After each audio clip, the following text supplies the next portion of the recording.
Hello and welcome students to another lecture on environmental management uh, in your BBA course. I'm your professor Siddharth Ingle. Today's lecture is going to be about population explosion and what are the impacts of it. So never before in history have there been so many people on earth as right now. Never ever. Our numbers have skyrocketed from 1 billion in the 18th century to 2.3 billion in 1940, 3.7 billion in 1970, and 7.4 billion in 2016. The world population increased fourfold in the last century. So, what can we expect from the next future? And what does population growth mean to our culture? Will there be mass migrations, overcrowded slums and megacities covering continents, disease and pollution, chaos and violence over energy, water and food, and a human species found only on focused only on sustaining itself? Will population growth destroy our way of life, or is prophecy just ungrounded panic? So let's look try to answer all this question in today's lecture. Well, you see, in 1960, population growth reached at an unprecedented rate, which led to apocalyptic prophecies. The poor would procreate endlessly and overrun the developed world. The legend of overpopulation was born. But it turned out high birth rates and the population explosions are not permanent features of our future, but rather a part of a four-step process the whole world is going through. The demographic transition. Most developed countries have already made the transition, while other countries are doing it right now. Let's go back to the 18th century, where the entire world, including Europe, was in first stage of the demographic transition. By today's standard, Europe was worse off than a developing country, suffering from poor sanitation, poor diets, and poor medicine. A lot of people were born, but a lot of them died just as fast, so the population hardly ever grew.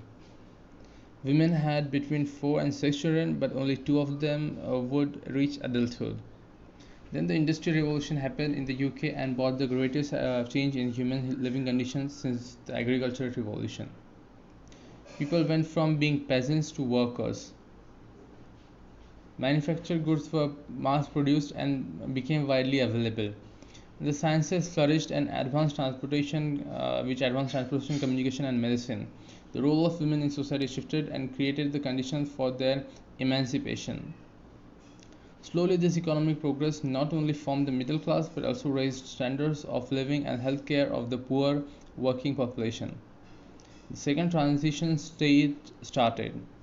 Better food supplies, hygiene, and medicine meant people stopped dying all the time, especially so at a very young age. The result was a population explosion, doubling the UK's population between 1750 and 1850.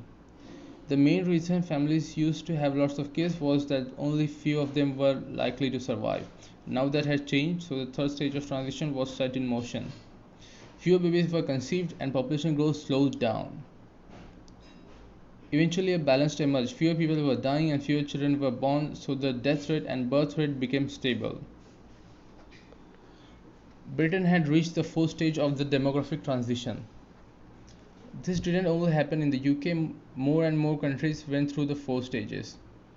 First, many birth and many deaths due to bad living conditions, second, better living conditions leading to fewer deaths and population explosion.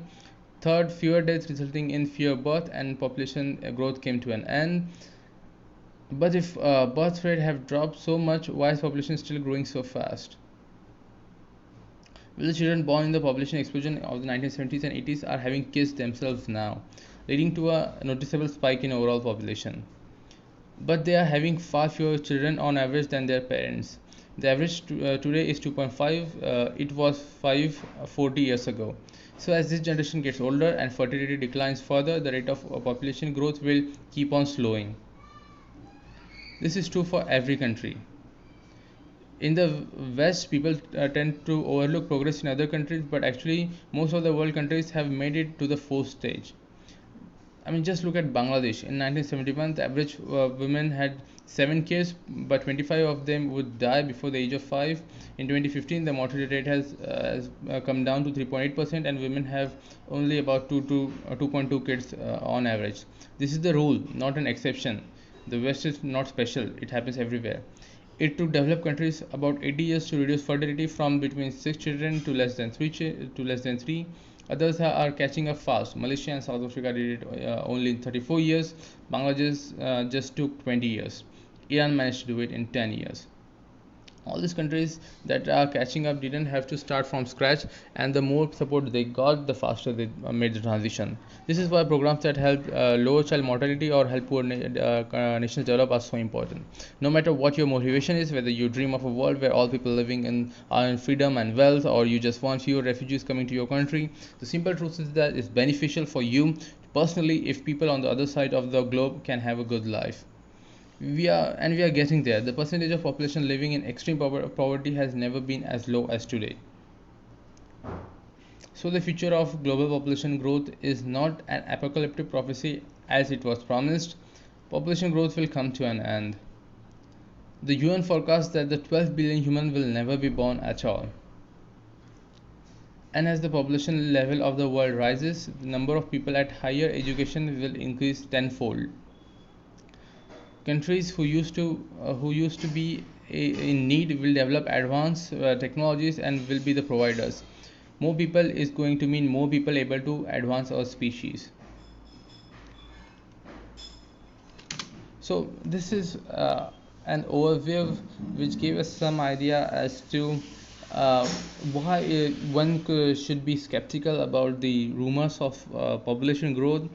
However, having said that, not taking any measures in order to make sure that the population growth is regulated can have catastrophic impacts.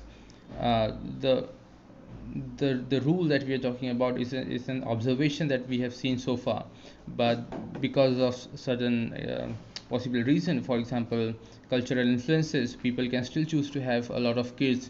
In that case, the population will continue to grow. So we have to keep that in check in order to make sure that we keep our planet sustainable for everyone. So thank you kids for joining with me today for today's lecture. I hope that you like the lecture and you learn something of value from it today, and I hope to see you again in the upcoming lecture. Thank you. Have a nice day.